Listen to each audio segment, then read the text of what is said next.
Good morning sir. आप लोग का आज ग्रामर है। Yes sir. ग्रामर में आपको पढ़ना है कंप्रीहेंशन। कंप्रीहेंशन 2 पढ़ना है। फर्स्ट पढ़ लिया था ना? Yes sir. कंप्रीहेंशन 2 पढ़ना है। कंप्रीहेंशन का मतलब होता है समझ या मान, समझ मान, है ना? Yes sir. इसमें पैसेज दिया हुआ है, इसको केयरफुली हम लोग बनाएंगे। पैसेज बनाना बहुत जरूरी है कि आप अपर क्लास में भी जाइएगा तो आपको पैसेज मिलेगा। पैसेज में मार्क्स आपको मिल जाते हैं क्योंकि थोड़ा सा अंग्रेजी का समझ होना चाहिए, मीनिंग स्ट्रांग होना चाहिए, जिससे आप पैसेज को आसानी से आप बना सकते हैं। पैसेज बनाने का सही तरीका क्या है? कहानी को पहले पढ़ लीजिए और पढ़ने के बाद आपका जो आंसर दिया हुआ है ना, कहानी में ही दिया हुआ है, ठीक है? उसको आप क्या करना है, क्वेश्चन में जो दिया हुआ है उसमें आपको आंसर को ढूंढ के पैसेज से आपको लिख देना है। समझ आ रहा है? Yes sir. तो दिया हुआ है द सन के बारे में। द सन जो है एक पैसेज पूरा कहानी के तौर पर दिया हुआ है ना? बता रहा है कि the sun rises in the east every morning. Sun जो है ना, प्रत्येक मॉर्निंग है ना, कहाँ से उदय होता है? पूरब की ओर होता है। प्रश्न पूछता है क्या? प्रश्न पूछता है where does the sun rise.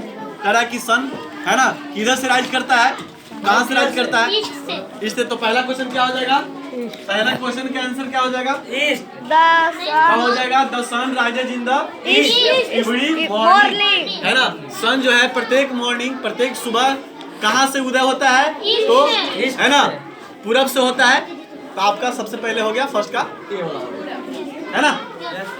उसके बाद सेकंड क्वेश्चन पूछता है what is the sun of for many people. What is the sun for many people. चलिए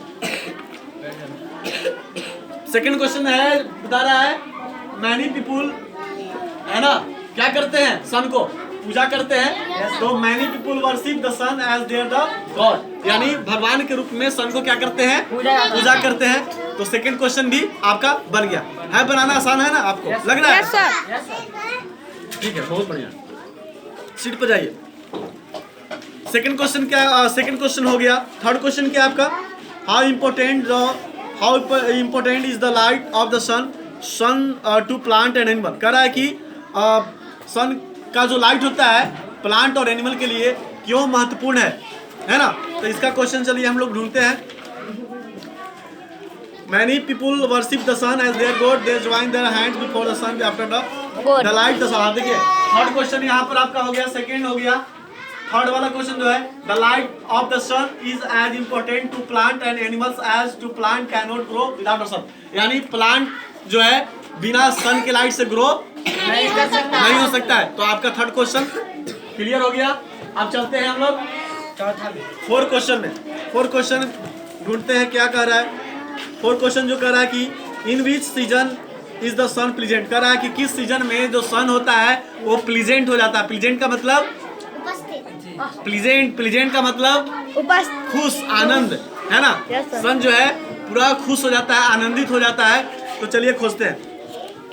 फोर वाला क्वेश्चन कह रहा है the sun is very pleasant in winter season. यानी विंटर मतलब क्या होता है? शरद ऋतु। शरद ऋतु में सन क्या होता है? खुश हो जाता है। पैसेज में जो दिया है, पैसेज में जो आपको बताया गया है उस स्टोरी के हिसाब से यहाँ पर बता रहे हैं। उसके बाद बोलता है कि in which season are morning and evening pleasant. कह रहा है किस सीजन में सन है ना मॉर्निंग में भी खुश रहता है और शाम में भी खुश रहता है। तो चलिए हम लोग पता लगाते हैं। 5 में कह रहा है कि the sun morning and evening are very pleasant and summer season. Summer season क्या होता है? वेरी हॉट डे होता है ना, दोपहर का समय। लेकिन मॉर्निंग में क्या होता है ना, उतना गर्म नहीं होता है, इसलिए सन जो होता है प्लीजेंट होता है। तो यहाँ पर सबसे पहले बनेगा the sun morning and evening are very pleasant in summer season. यानी समर सीजन में मॉर्निंग और इवनिंग के समय में सन क्या होता है? खुश हो जाता है। ठीक है। उसके बाद अगला क्वेश्चन क्या है आपका? 6 क्वेश्चन है ना। In which direction does the sun set. कह रहा है कि सन जो है किस दिशा में, डायरेक्शन होता है दिशा, किस दिशा में सेट होता है। सेट मतलब अस्त, है ना? सूर्य जो है किस दिशा में अस्त होता है, यानी आप बोलते हैं डूबना, है ना?